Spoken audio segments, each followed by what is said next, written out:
diante dele toda a terra.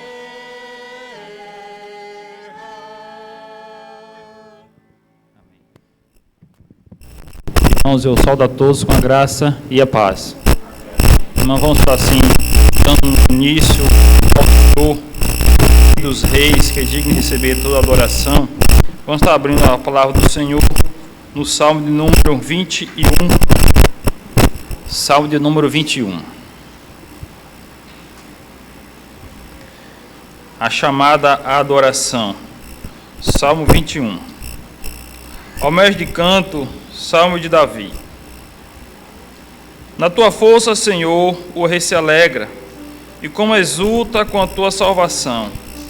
Satisfizeste-lhe o desejo do coração, e não lhe negaste as súplicas dos seus lábios. Pois o supres de bênçãos de bondade, põe-lhe na cabeça uma coroa de ouro puro.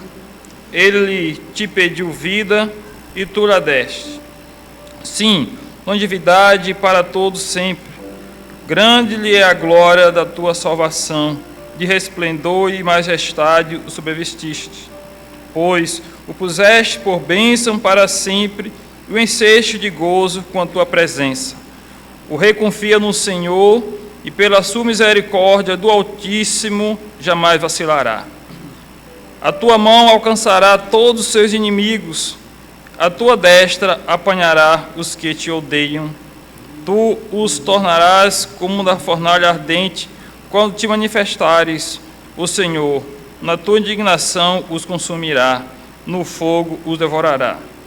Destruirás a terra da sua posteridade e sua descendência, de entre os filhos dos homens.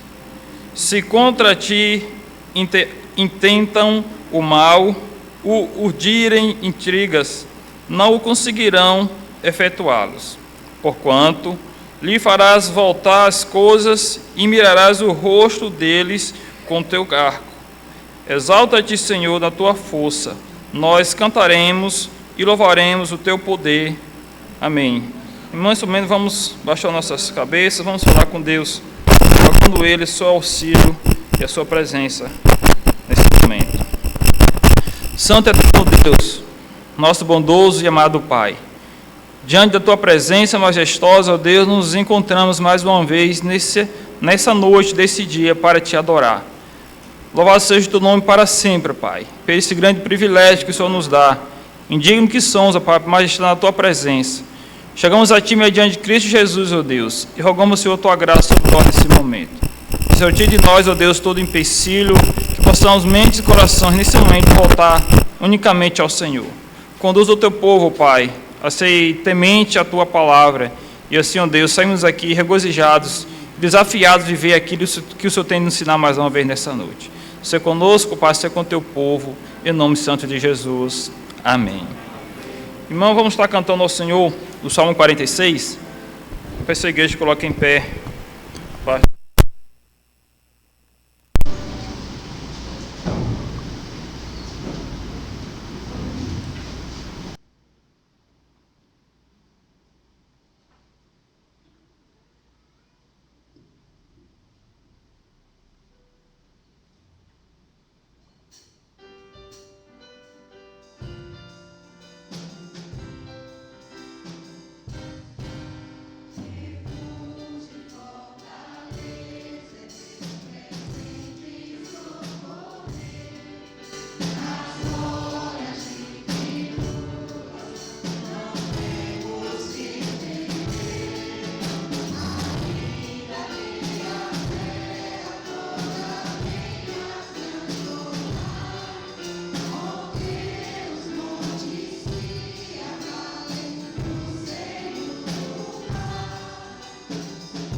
Ninguém pode assentar. Vamos estar abrindo mais uma vez a palavra do Senhor no Êxodo, capítulo 20. Chamada a contrição, leitura da lei, Êxodo, capítulo 20, versículo 1 ao versículo 17.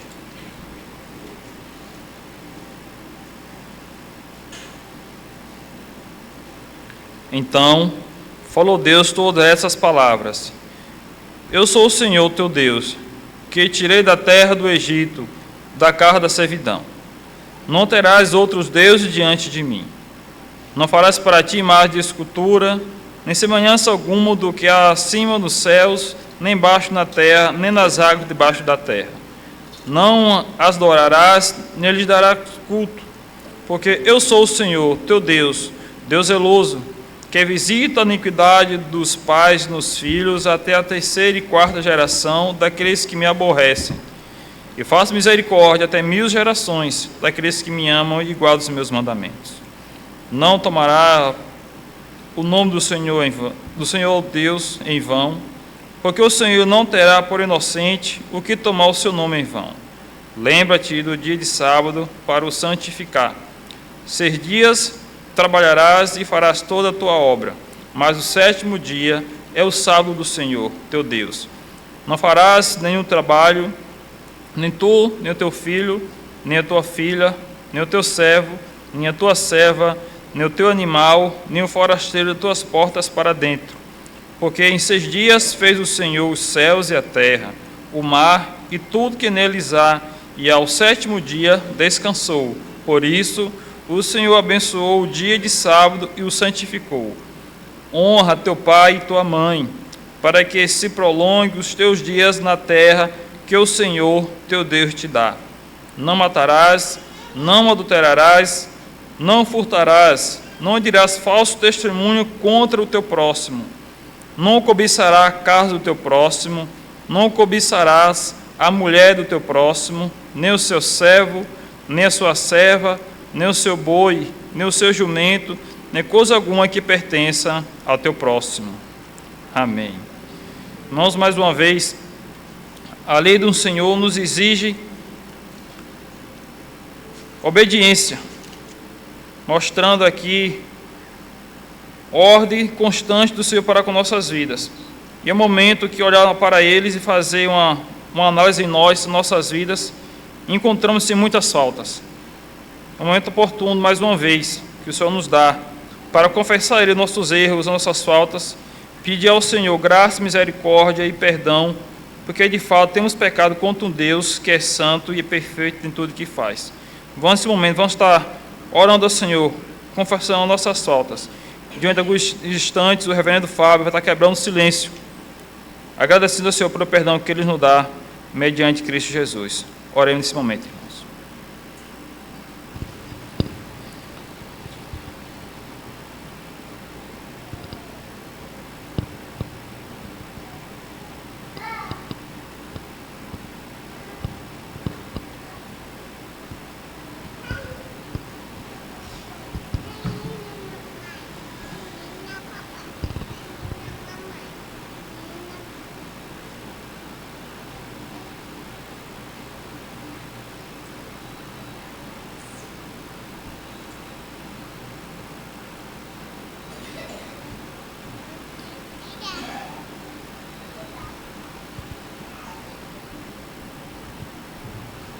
Senhor Deus Todo-Poderoso, Tu que és um Deus santíssimo, o qual, Senhor, revela a Tua santidade por meio da Tua lei.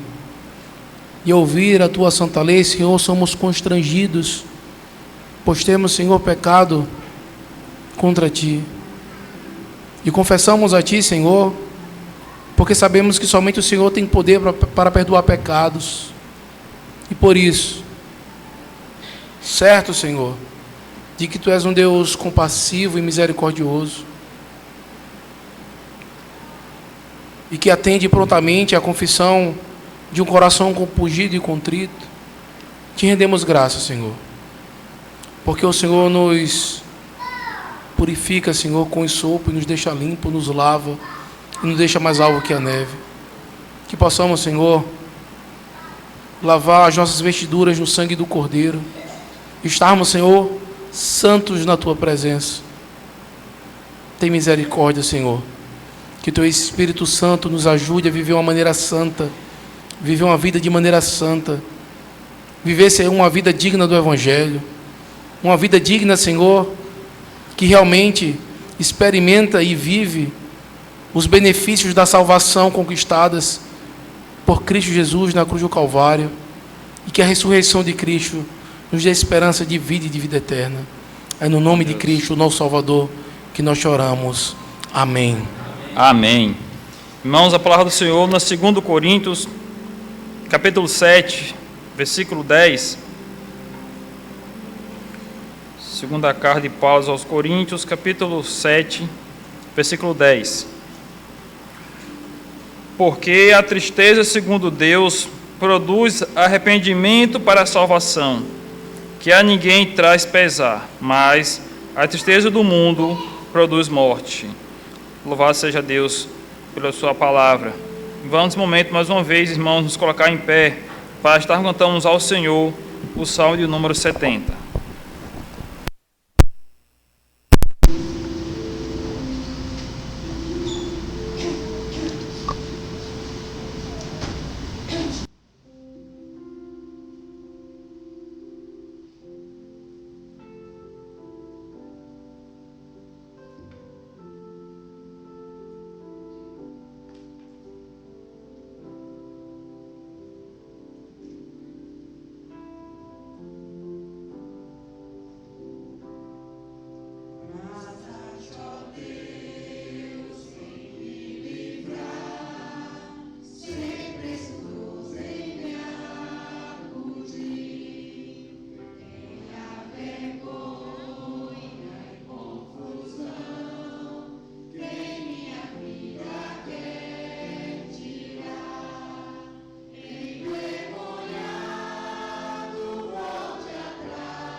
Sentar, vamos estar abrindo mais uma vez a palavra do Senhor.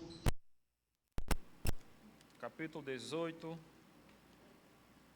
chamada a dedicação.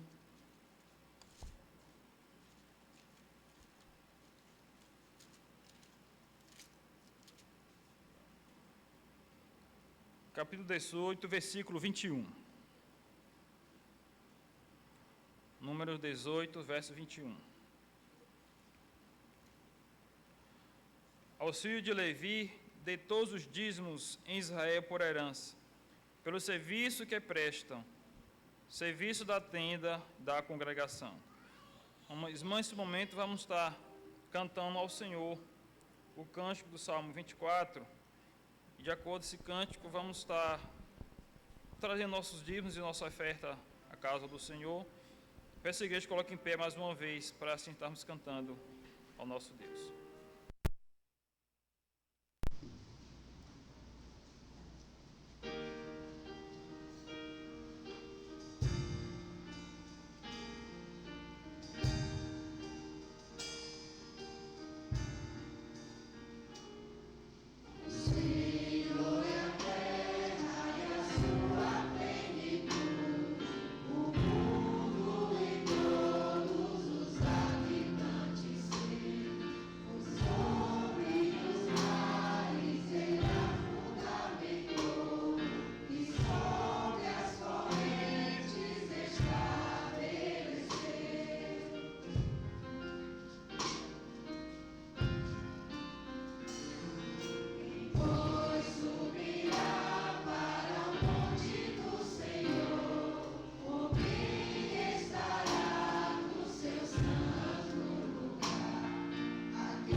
Pode assentar e vamos estar assim nesse momento orando ao Senhor, agradecendo a Deus pelos dízimos e ofertas.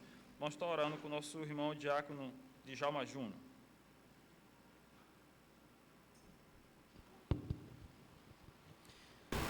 Pai nosso que estás no céu, santificado, exaltado, glorificado e amado seja o teu santo e maravilhoso nome, aqui na terra como és aí no céu, Senhor.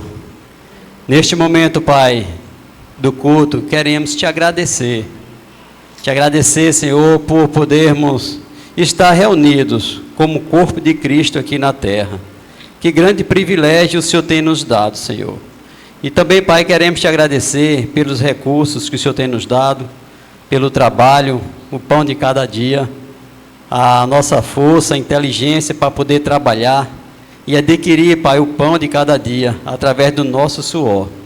E com coração grato, Pai, e arrependido também de nossos pecados, nós chegamos na Tua presença, devolvendo aquilo que te pertence, porque nós estamos aqui, Pai, de passagem. Tudo, Pai, que temos aqui na terra que fazemos vem do Senhor. Por isso, Pai, nós devolvemos e queremos te agradecer pela vida de cada irmão aqui presente essa noite, cada amigo, cada visitante, que o Senhor possa estar abençoando cada dia de suas vidas e dando, Pai, o entendimento de que tudo pertence ao Senhor. Por isso, Pai, nós também te suplicamos que o Espírito Santo capacite o conselho desta igreja, para que esses dízimos e ofertas que foram depositados aqui hoje, seja usado tão somente para a honra e glória do Senhor. E é em nome do Teu maravilhoso, bendito e amado Filho Jesus Cristo, que nós oramos gratos. Amém. Amém.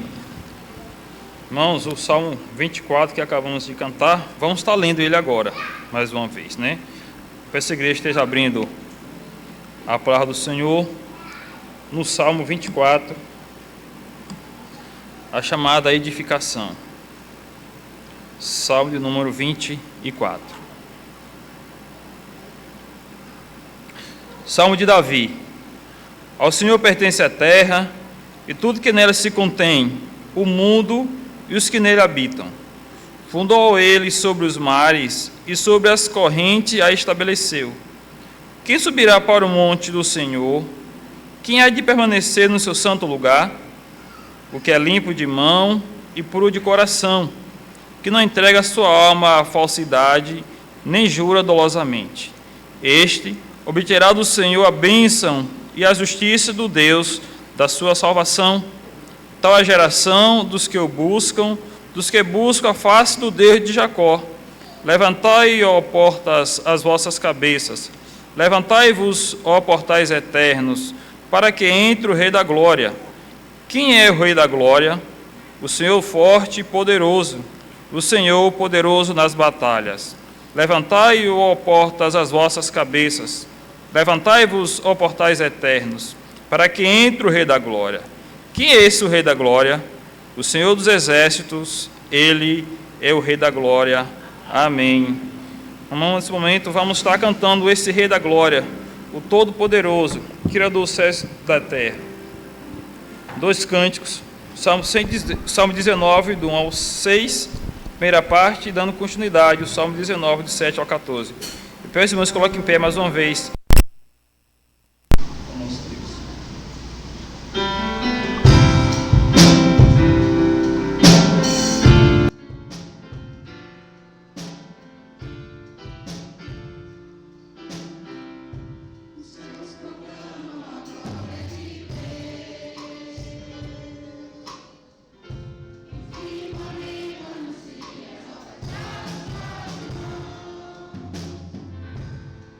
Dia de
Quem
Irmãos, boa noite a todos. Que a graça e a paz do Senhor sejam conosco nesse momento.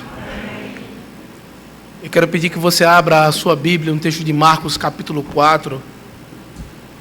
Marcos capítulo de número 4.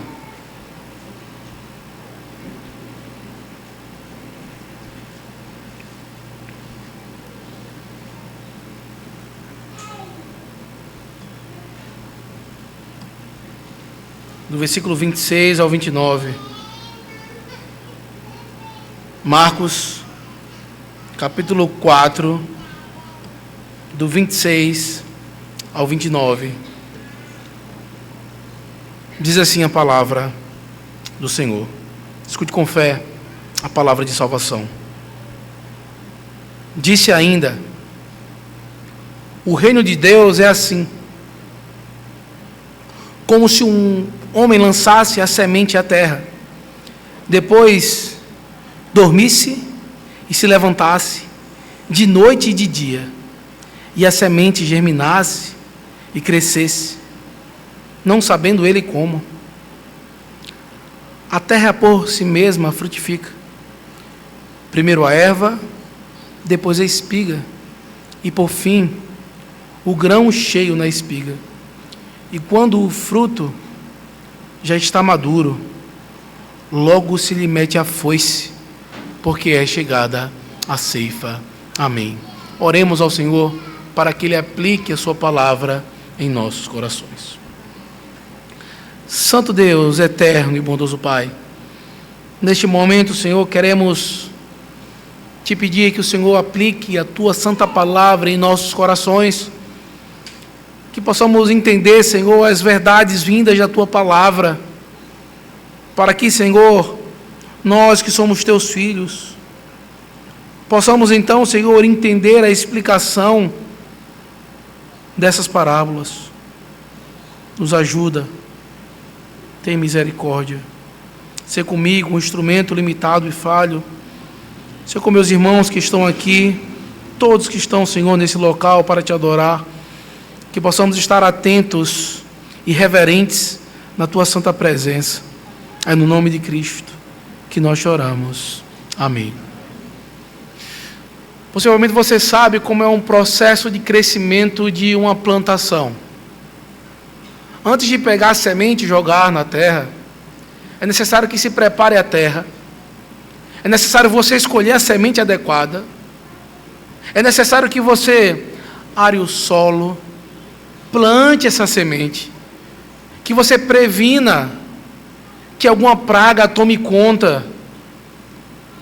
Você tem que limpar a terra para que espinhos ou outras plantas não sufoquem e não venham então a florescer. Evitar que animais venham e destruam a plantação até que chegue o dia da colheita. Se você já plantou ou já cuidou de alguma plantação, ou você cuida com plantas, você percebe que é algo que requer muito cuidado. Um cuidado diário. O Senhor então está trazendo para nós uma parábola que fala justamente da semente ao ser plantada, para que ela cresça, para que chegue então ao ponto de que você tenha a colheita devida. O Senhor vai trazer a parábola da semeadura, para trazer então para nós três aspectos. Primeiro, que a semeadura é incompreensível, que ela é gradual, mas que ela também é vitoriosa. A semeadura, ela é incompreensível, gradual e vitoriosa. O Senhor vai usar então o exemplo de plantação para compreendermos o Evangelho. Esse texto em que está inserido essa parábola, o Senhor está em um contexto em que Ele está rejeitando os seus inimigos. O Senhor pregou a palavra, Ele iniciou o seu ministério, Ele começou a demonstrar maravilhas, mas tinha alguns grupos dentro do povo de Israel que estavam então indo contra os ensinamentos de Cristo, se levantando, fazendo acusações.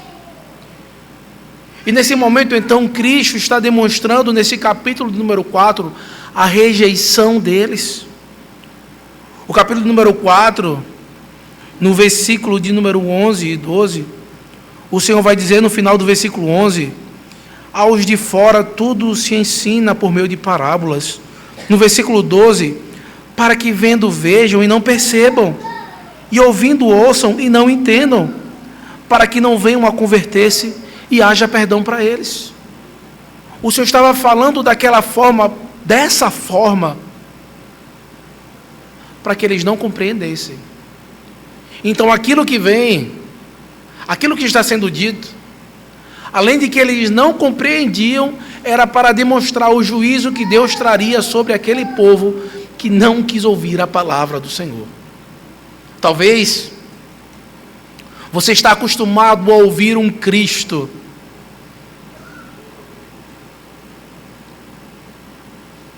aparentemente bondoso, amoroso, compassivo, misericordioso. E sim, Ele é.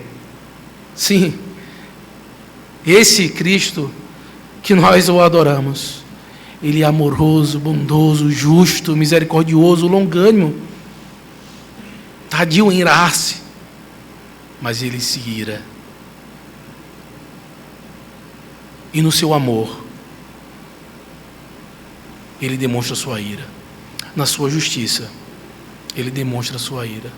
Na sua longanimidade e misericórdia, Ele demonstra sua ira. No entanto, nós veremos, por meio desse texto, como o Senhor rejeita o povo de Israel, aqueles ouvintes, por não se submeterem à sua palavra, mostrando todo o processo da semente que foi plantada e ensinada a eles, e aquilo que eles deviam esperar, e nesse momento, Cristo, Ele deveria colher do seu povo, mas eles não estavam prontos para serem colhidos. Eram frutos que não tinham serventia, eram frutos que não traziam nenhum benefício. Por isso, o Senhor vai demonstrar que Ele rejeita os seus inimigos, pregando a Ele por meio de parábolas. E nessa parábola o Senhor vai mostrar que a semeadura é incompreensível, gradual e vitoriosa. O primeiro aspecto que nós vamos ver no versículo 26 e 27 é o aspecto do crescimento do reino de Deus. É incompreensível. Veja o que diz o versículo 26 e o versículo 27. Disse ainda: o reino de Deus é assim, como se o homem lançasse a semente à terra, depois dormisse e levantasse de noite e de dia, e a semente germinasse e crescesse, não sabendo ele como. O Senhor, Ele vai trazer importância do semeador no crescimento do reino de Deus. E se você lembra bem, nós já passamos por um texto que mostra justamente o que significa esse semear. Aqui em Marcos, aqui no capítulo 4, na parábola, na explicação da parábola, nós vemos que é justamente a pregação da palavra. Mas eu quero que você entenda algo em Marcos capítulo 1, no versículo 15. O Senhor, ao falar do reino de Deus, aqui Ele inicia dizendo nessa parábola: o reino de Deus é assim. Mas em Marcos capítulo 1, versículo 15, quando Cristo então Ele inicia o seu ministério, Ele diz assim: o tempo está cumprido e o reino de Deus está próximo. Arrependei-vos e crede no Evangelho. Cristo, quando Ele mostra então que o reino de Deus está próximo, Ele mostra a importância do arrependimento e da fé no Evangelho, e Ele começa a fazer o quê? Pregar o Evangelho. Ele, como bom semeador, nós temos visto isso, Ele está passando em todo local e jogando sementes, para que então essas sementes plantem, nasçam, produzam frutos e possam multiplicar. É o que se espera quando uma semente cai em uma boa terra, na parábola do semeador, em Marcos 4, versículo 8. Ele fala: outro, enfim, caiu em boa terra e deu fruto, que vingou e cresceu, produzindo a 30, a 60 e a 100 por um. Mostrando então que há uma importância daqueles que semeiam, para que haja um crescimento no reino de Deus. E esse semear, como já vimos, é a pregação do Evangelho. A pregação que fala: se arrependa dos seus pecados e creia em Cristo. Se volte para Ele, esse Deus misericordioso. E a ideia que ele traz aqui é que há um trabalho constante daqueles que semeiam a palavra. Ele vai dizer no versículo 27, olha: depois ele dorme e se levanta de noite e de dia. Ele está constantemente preocupado e vivendo essa vida, semeando, cuidando dessa semente, para que ela possa então progredir. Então o crescimento do reino de Deus, ele vem então com esse trabalho de semear constantemente, um trabalho constante e árduo.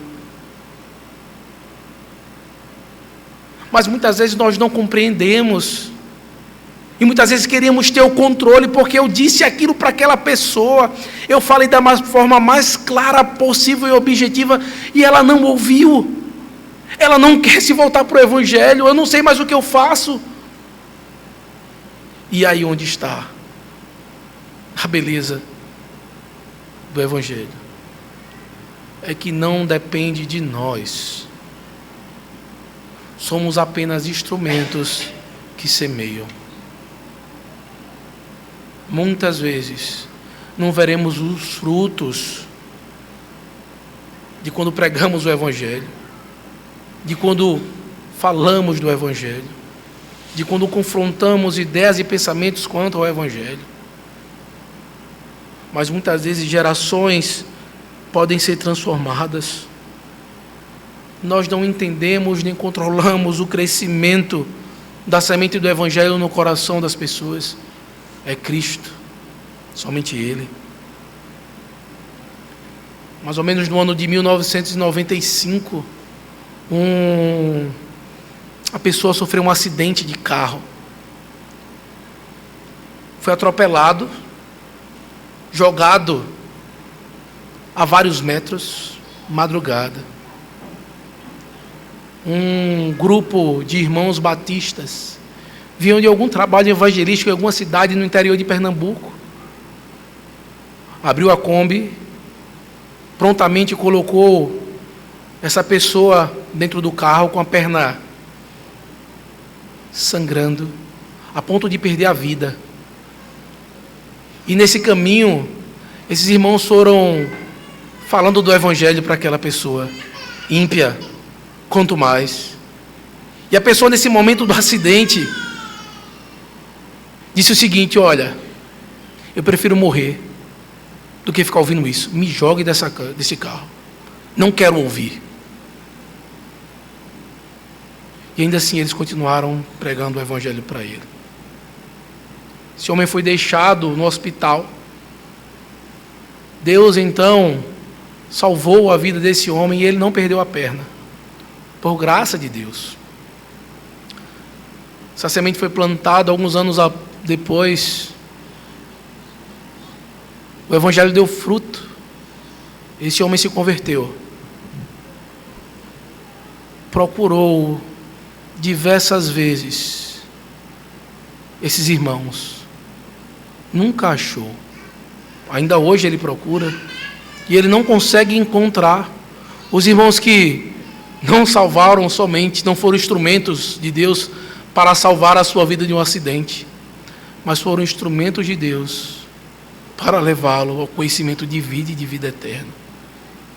Possivelmente esses irmãos nunca vão experimentar do fruto, ou ver ou saber, mas Deus fez essa semente frutificar. Esse homem então, o reverendo Fábio, o meu pai, que foi salvo por Deus dessa maneira. E filhos, muitas pessoas têm sido abençoadas. É um exemplo de uma semente que foi colocada, e muitas vezes aqueles irmãos eles não percebem, mas que Deus tem dado frutos. E por isso, meus irmãos, ele fala, essa semente germina e crescesse, germinasse e crescesse, não sabendo ele como. Meus irmãos, nós não precisamos ver os resultados e impactos do Evangelho e da palavra na vida dos outros. Abra, por favor, a sua Bíblia em 1 Coríntios, capítulo 3, no versículo 6.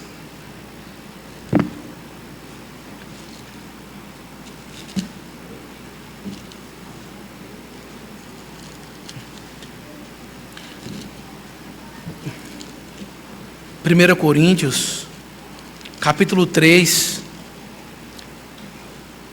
versículo 6. O apóstolo Paulo, então, falando à igreja de Corinto, dizendo: olha, eu plantei, Apolo regou, mas o crescimento veio de Deus. De modo que nem o que planta é alguma coisa, nem o que rega, mas Deus que dá o crescimento. Quem faz com que o Evangelho seja eficaz, a pregação da palavra, não é o pregador, não é o instrumento, é Deus. Por isso que muitas vezes nós não compreendemos, nem entendemos, nós não controlamos. Se você já plantou algo, você sabe que você planta várias sementes, tem umas que dão, outras não. Muitas vezes você pega uma semente que ela está feia, aparentemente ela não presta, você joga e dá, e uma semente extremamente bela, o terreno totalmente próprio e não dá. Você fala, por quê? O que foi que aconteceu? Muitas vezes não temos como saber. E o Senhor então mostra, meus irmãos, que o que cabe a nós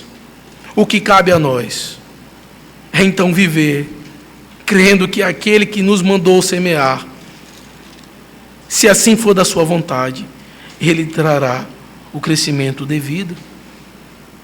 João 3, versículo 8 vai dizer assim: o vento sopra onde quer, ouves a sua voz, mas não sabes de onde vem, nem para onde vai. Assim é todo que é nascido do Espírito.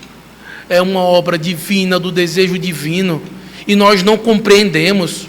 Estamos aqui, várias pessoas diferentes, com gostos diferentes, idades diferentes, vindo de famílias diversas.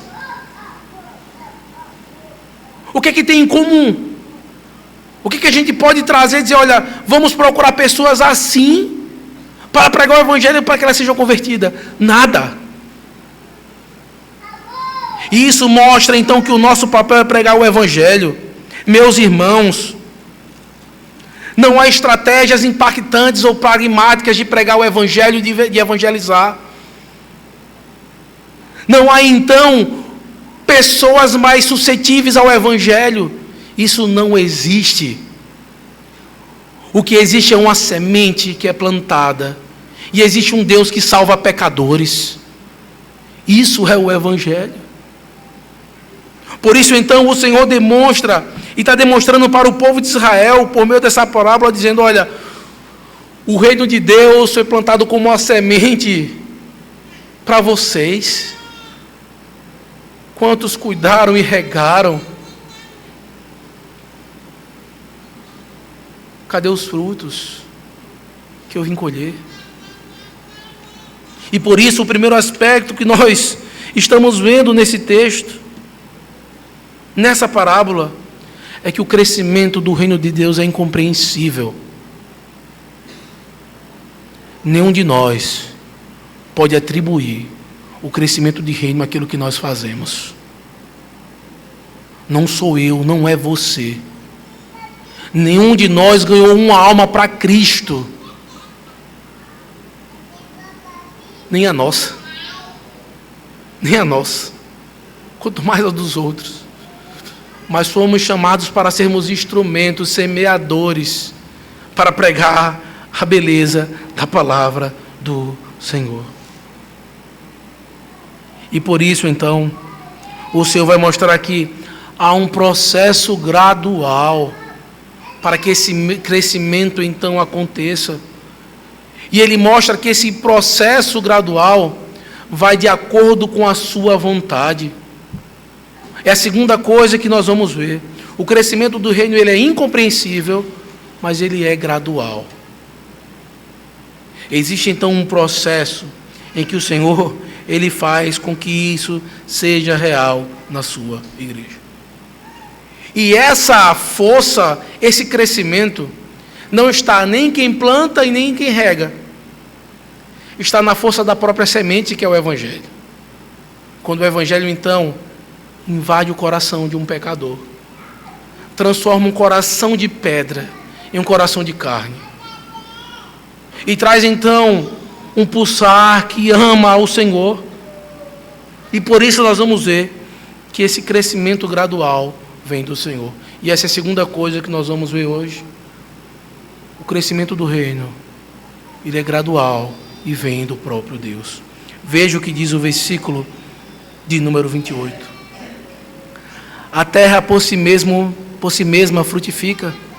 Primeiro a erva, depois a espiga, e por fim o grão cheio na espiga. É o Senhor que traz o crescimento. Os frutos devem entender que tudo, em todos os lugares, está sob o controle de Deus. A doutrina da soberania de Deus. Tudo está sob o controle. A terra por si mesma frutifica. Não é o acaso. As coisas não acontecem por si só. Deísmo, né? Foi o que vimos hoje pela manhã. Deus está no controle de todas as coisas. Até coisas que acontecem que nós olhamos e dizemos: Senhor, misericórdia por isso está acontecendo. Tem misericórdia, Senhor. Mas Deus está no controle. Veja, estamos aqui sentados, confortáveis. Está chovendo lá fora, graça de Deus para a nossa região. Mas nesse mesmo momento tem irmãos nossos da nossa própria denominação no outro lado do país, impossibilitados de adorar no frio, com fome, a igreja alagada, sem poder adorar o Senhor. Muitos perderam tudo o que tinha. E ainda assim nós devemos olhar e dizer: tudo está no controle do Senhor. Oremos por misericórdia. Mas Deus está no controle também dessa chuva e daquelas. E quando olhamos a soberania de Deus, nós devemos entender isso. Que o Senhor tem nos dado a oportunidade para nós adorarmos a Ele. Para sermos então frutos que crescem e frutificam por meio da semente desse evangelho pregada a nós. A palavra do Senhor, no texto de Judas, no versículo 24 e 25, ele diz assim: ora, aquele que é poderoso para vos guardar de tropeços e para vos apresentar com exultação imaculados diante da sua glória, ao único Deus, nosso Salvador, mediante Jesus Cristo, nosso Senhor nosso, glória, majestade, império e soberania antes de todas as eras, e agora e por todos os séculos. Amém. Os frutos devem entender isso, que em todos os lugares e situações devem ser dados glórias a Deus. Esses nossos frutos devem demonstrar esses esforços para serem instrumentos na mão de Deus para a conversão dos outros. Eu tenho certeza que você lembra que teve pessoas que foi instrumento para a sua salvação. Pessoas que foram usadas por Deus para pregar o Evangelho, te ensinar o Evangelho, para cuidar e zelar da tua alma. Possivelmente teve pessoas que colocou os joelhos no chão e orou,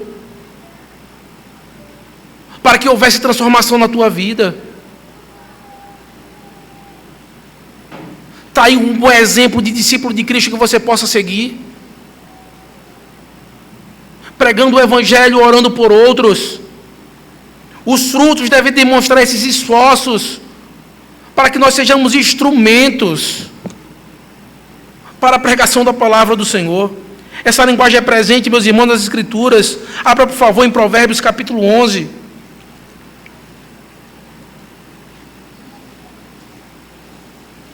Versículo de número 30.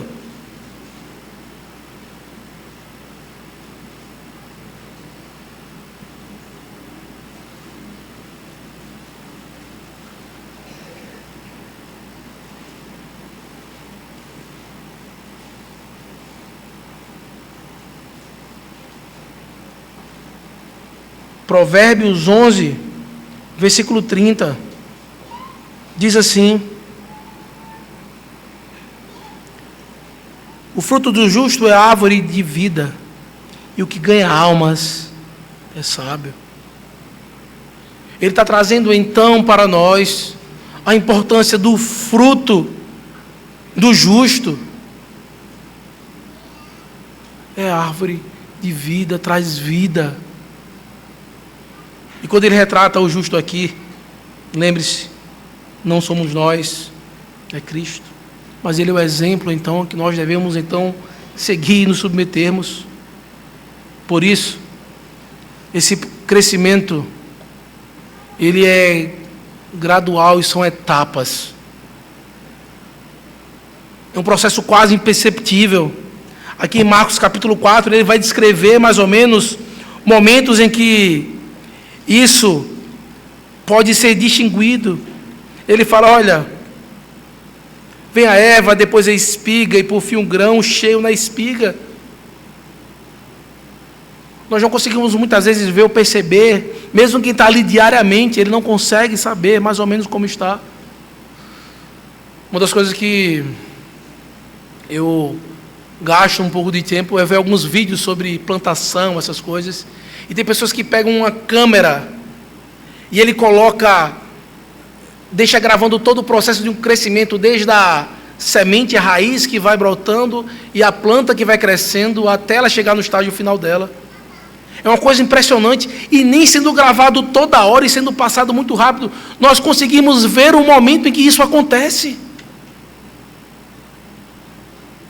Mas é algo extremamente belo, os frutos dados, esse crescimento gradual. E esse crescimento gradual, meus irmãos, deve ser assim em nossas vidas.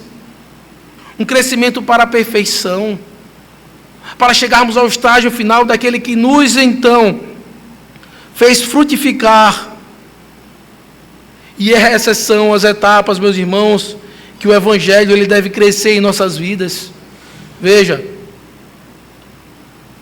você vem para cá semanalmente, para que sementes sejam jogadas no seu coração. Por isso, meu irmão, ajude o trabalho do semeador.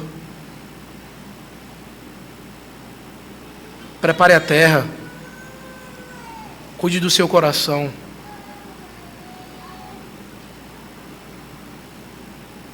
Faça com que você chegue aqui com o seu coração totalmente disposto. No domingo à tarde, descanse, para que você possa estar atento para receber a palavra do Senhor. Are o solo. Deixe já pronto para que a semente seja jogada. Semente plantada. Durante a semana, regue essa semente. Molhe ela. Não deixe com que a terra esteja seca e endureça, para que a semente não consiga sair e produzir o fruto devido. Tome conta. Limpe. Tire tudo o que possa sufocar essas verdades. Não deixe que o mundo venha então sufocar a semente do Evangelho e as palavras na sua vida. E muitas vezes, meus irmãos, nos preocupamos muito em sair e plantar e jogar sementes. Mas primeiro devemos cuidar da semente no nosso coração, para que os frutos possam vir. Porque, meus irmãos, se isso acontecer, se tudo isso for real nas nossas vidas, o versículo de número 29, a nossa última parte, vai mostrar para nós que quando então chegar no momento em que aquele que vai provar vai olhar então e dizer: eu quero este fruto proveitoso. Versículo 29, nós vamos ver então o nosso terceiro aspecto, em que a colheita do Senhor significa a vitória do Senhor. A colheita do Senhor significa a sua vitória. Vimos que o crescimento do Senhor, o crescimento do reino do Senhor, ele é incompreensível, ele é gradual, mas ele é vitorioso. O reino de Deus, ele vem para vencer. Não há nenhuma possibilidade, meus irmãos, de derrota. É certo que somos vencedores em Cristo.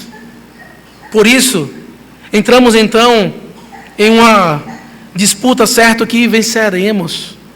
O versículo de número 29, ele vai dizer: e quando o fruto já está maduro, logo se lhe mete a foice, porque é chegada a ceifa. A colheita, meus irmãos,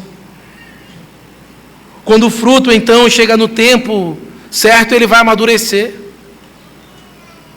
Nós sabemos que cada tempo do ano tem frutas que dão, que estão maduras, que florescem em um período específico. Muitas vezes tem frutas que não amadurece, estraga no pé. Mas o Senhor, ele recolhe os seus no período certo, no tempo certo. Por isso que algumas coisas nós compreendemos quando o Salmo diz que o Senhor se alegra na morte dos seus santos. Quantos irmãos nossos já tiveram o prazer de serem chamados pelo Senhor para estar juntamente com Ele? O Senhor então, Ele vai trazer essa ideia de que Ele vem como um noivo colher os frutos. Cantares 4:16. E meus irmãos, quando o Senhor vir, várias palavras vai trazer essa ideia: quando o noivo chegar, quando o Senhor da terra chegar, quando o rei chegar, ele vai então prestar contas. E talvez você tenha visto o que aconteceu com o Senhor Jesus Cristo, quando o próprio povo de Israel, quando foram questionados: Cristo ou Barrabás? Impressionante que alguns momentos antes, aqueles que disseram Barrabás estavam cantando Hos Aná, Hosana, salva-nos. Logo depois eles diziam: eu prefiro Barrabás, um criminoso, porque esse aí não vai me salvar. Os frutos que Cristo viu então daquele povo que deveria então se voltar para Ele. Por isso o Senhor está mostrando para eles que quando o Senhor foi lá para fazer a colheita no povo de Israel para os salvar, não tinha frutos bons. Não tinha uma demonstração de que essa semente estava sendo cuidada, guardada e preservada. É como se ele chegasse então na sua plantação e estivesse toda descuidada, junto com as plantações, matos e animais soltos. E ele dizia: o que é que eu vou colher aqui? O que é que se tem aqui? E meus irmãos, Essa linguagem usada por Cristo tem uma linguagem profética. O Senhor, Ele vai colher os seus. Ele irá salvar os seus. Mas eu quero pedir que você abra a sua Bíblia, um texto de Isaías, capítulo 63.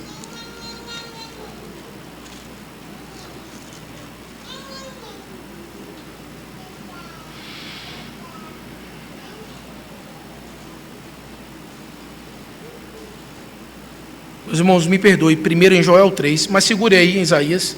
Nós vamos em Isaías, mas primeiro em Joel. Capítulo 3.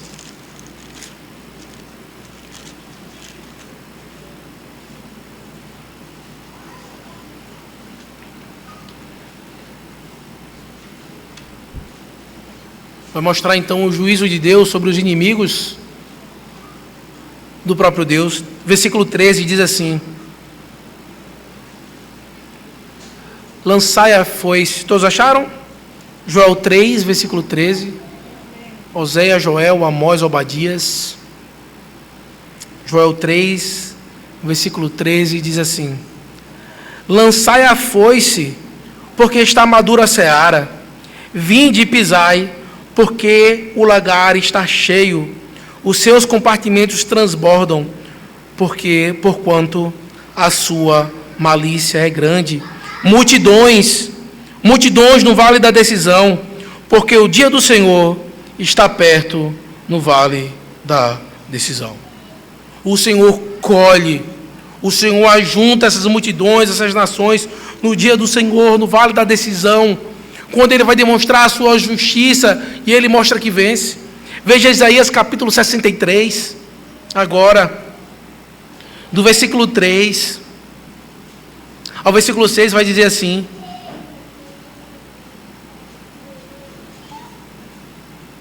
Isaías 63, do 3 ao 6. O lagar eu o pisei sozinho, e dos povos nenhum homem se achava comigo. Pisei as uvas na minha ira, no meu furor as esmaguei, e o seu sangue me salpicou as vestes, e me manchou o traje todo, porque o dia da vingança me estava no coração, e o ano dos meus redimidos é chegado. Olhei e não havia quem me ajudasse, e admirei-me de não haver quem me sustivesse. Pelo que o meu próprio braço me trouxe a salvação, e o meu furor me susteve. Na minha ira pisei os povos, no meu furor embriaguei os derramados por terra o seu sangue. A visão profética, Joel, Isaías, também tem outros locais, mas traz o seguinte: o Senhor, Ele vem na colheita, mas Ele também colhe aqueles em que não se submeteu a Ele. A visão aqui de Isaías 63 é de alguém que vem vingar, e chega a tal ponto que ele pisa, que ele fala que ele está todo ensanguentado, demonstrando a sua ira a todos aqueles que não submeteram a sua palavra. E talvez você, infelizmente, nunca tenha ouvido falar a Cristo dessa maneira. Por isso eu peço que você preste bastante atenção. Abra agora a sua Bíblia em Apocalipse capítulo 14, para que você entenda que essa colheita de Cristo, ela é profética, mas ela também é escatológica. Ela vai mostrar que Cristo é aquele que foi chamado por Deus, e que ela também mostra a doutrina das últimas coisas da vinda de Cristo, mostrando que Ele é o Senhor que ressuscitou, que reina e que vence. E que talvez você possa compreender. Apocalipse capítulo 14, no versículo 14, nós vamos ver então, que vai dizer assim: olhei e eis uma nuvem branca. Apocalipse 14, 14, todos acharam? Olhei e eis uma nuvem branca, e sentado sobre a nuvem uma semelhante a filho de homens, tendo na cabeça uma coroa de ouro e na mão uma foice afiada. Versículo 14 está demonstrando que ele vem então colher, ele vem ceifar os frutos da terra. Versículo 15: outro anjo saiu do santuário, gritando em grande voz para aquele que se achava sentado sobre a nuvem, e disse: toma a tua foice e ceifa, pois chegou a hora de ceifar, visto que a seara da terra já amadureceu. Mostrando então que já está no tempo de colheita, a seara está madura. Versículo 16 diz que aquele que estava sentado sobre a nuvem passou a sua foice sobre a terra, e a terra foi ceifada. Houve uma colheita, ele ceifou. Mas então, no versículo 17 e o versículo 20, vai trazer então a vindima, que vai mostrar outro aspecto dessa colheita. Versículo 17 diz assim: então saiu do santuário que se encontra no céu outro anjo, tendo ele mesmo também uma foice afiada. Saiu ainda do altar outro anjo, aquele que tem autoridade sobre o fogo, e falou em grande voz ao que tinha a foice afiada, dizendo: toma a tua foice afiada e ajunta os cachos da videira da terra, porquanto as suas uvas estão amadurecidas. Então o anjo passou a sua foice na terra, e vindimou a videira da terra, e lançou-a no grande lagar da cólera de Deus. E o lagar foi pisado fora da cidade, e correu o sangue do lagar até aos freios do cavalo, numa extensão de 1.600 estádios. Você consegue imaginar isso? Infelizmente eu não tenho como suavizar ou dizer outra coisa para vocês. O Senhor, Ele colhe os frutos daqueles que ouvem as suas palavras, se submetem à sua voz, daqueles que têm um coração disposto a receber a semente.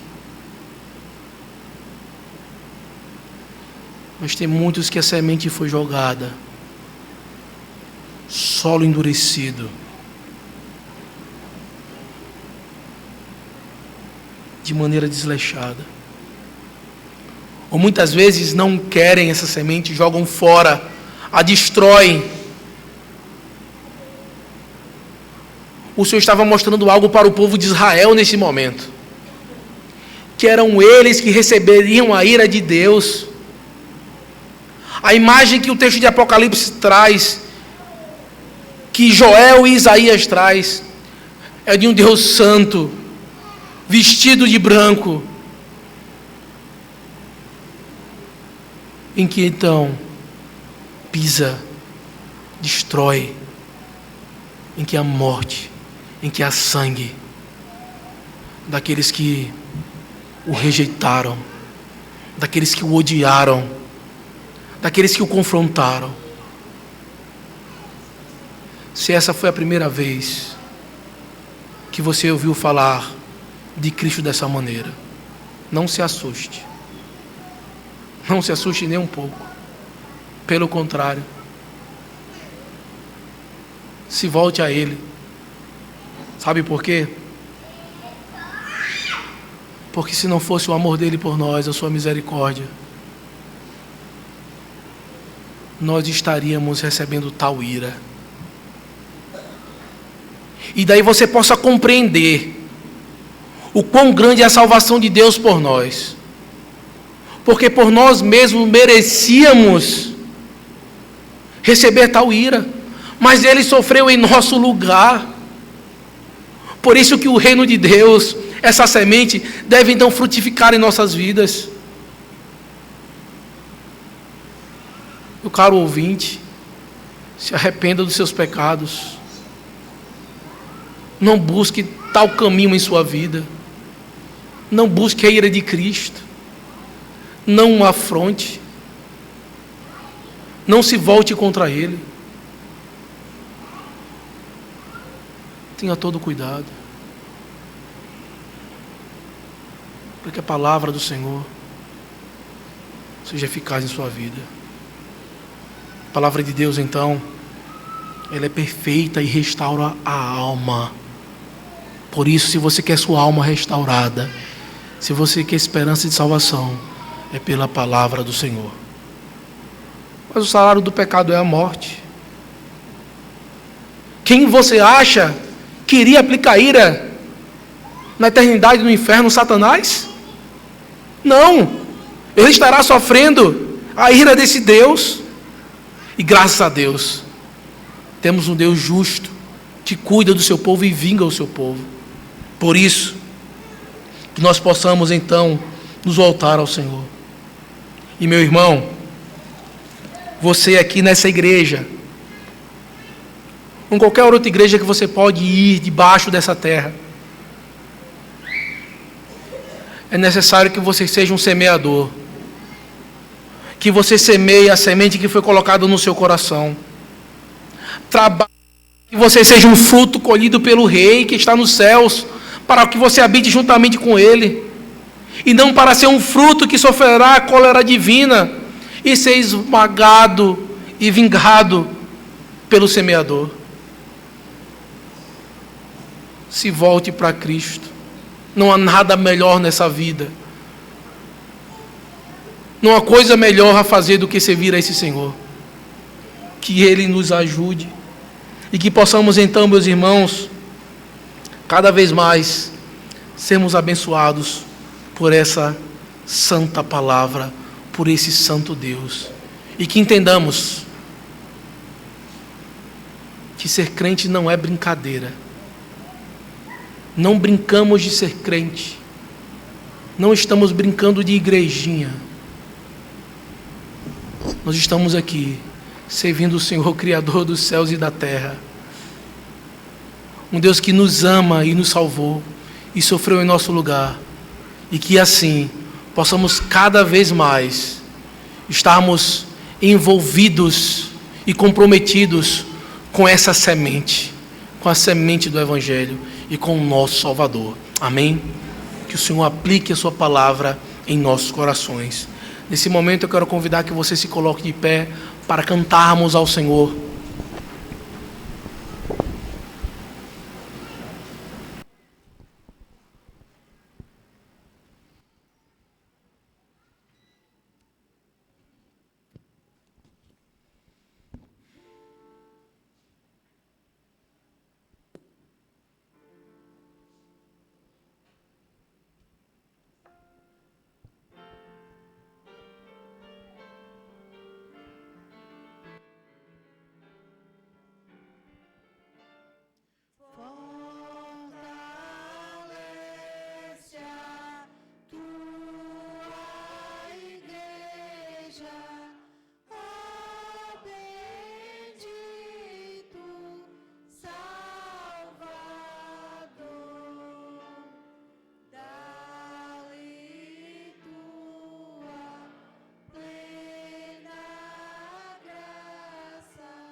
Oremos ao Senhor.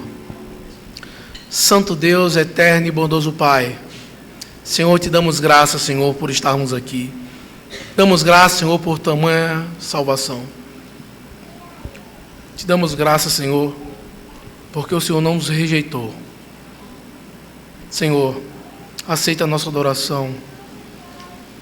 Nos leva para casa em paz, nos dá uma semana na Tua presença, Senhor. Senhor, sei com alguns irmãos nossos que não podem estar aqui, alguns estão viajando, alguns doentes, alguns idosos. Senhor, eu sei com aquelas pessoas que estão no sul do nosso país, Senhor, sofrendo, irmãos nossos. Tem misericórdia, Senhor. E que possamos, diante desse contexto, Senhor, diariamente, agradecer a Deus pela roupa, pelo teto, pelo pão de cada dia. O Senhor tem sido bondoso para conosco. E que possamos lembrar, Senhor, que é o Senhor que nos sustenta. E a qualquer momento o Senhor pode nos tirar tudo. E por isso que nós possamos, então, entender que o Senhor é tudo nas nossas vidas. E assim, nunca ficaremos desamparados. Nos ajuda, Senhor. É no nome de Cristo que nós choramos. Amém. Que a graça do nosso Senhor e Salvador Jesus Cristo, o amor de Deus, nosso eterno e misericordioso Pai, que a comunhão, a consolação e o poder do Espírito Santo de Deus estejam convosco, com todo o povo de Deus, hoje e para todo sempre. Amém. A Deus supremo benfeitor, anjos e homens têm louvor. A Deus o Filho, a Deus o Pai, e a Deus Espírito, glória dai.